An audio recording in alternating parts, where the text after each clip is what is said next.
education is worthless without implementation. So in order to be skilled at something, you got to train yourself. Like, for example, I call myself the ultimate networker. And the reason is because I trained myself to be an expert at networking, both social and business. Most people that I know, when I go out to networking events, 85 to 90% of people, again, just the facts, are poor networkers. So there you go. So how many people know that? In fact, when you go to a networking event, wouldn't you say that number is about accurate? 85 to 90% of people, they don't know how to exchange contact information. They don't follow up. They don't follow through. And they just waste their time. Well, it depends. A lot of times I feel like after going to so many conferences and so many networking events, because it's just natural to me and I engage with it and love it, I feel like a lot of the people that are there are just there more for a social gathering, not really networking. Well, and I think a lot of the reason is it's more social because they don't know how to network. Yes. Because when you go to a networking event, in most cases, it's a job.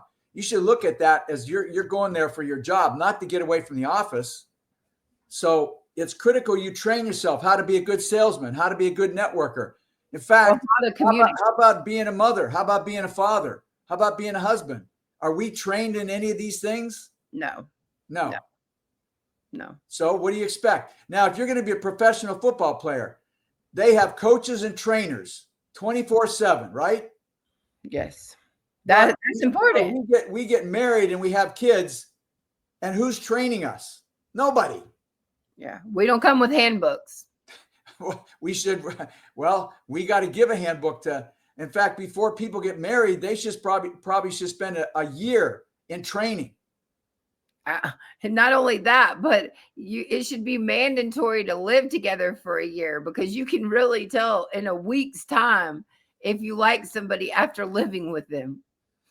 I mean, there's all these things like we're talking about that need to be addressed in our culture. We need to come up with new parameters, new requirements, and so forth, to make America better, right?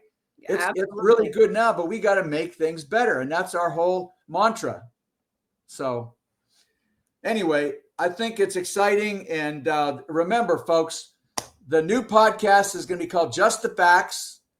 And we're the Founders League.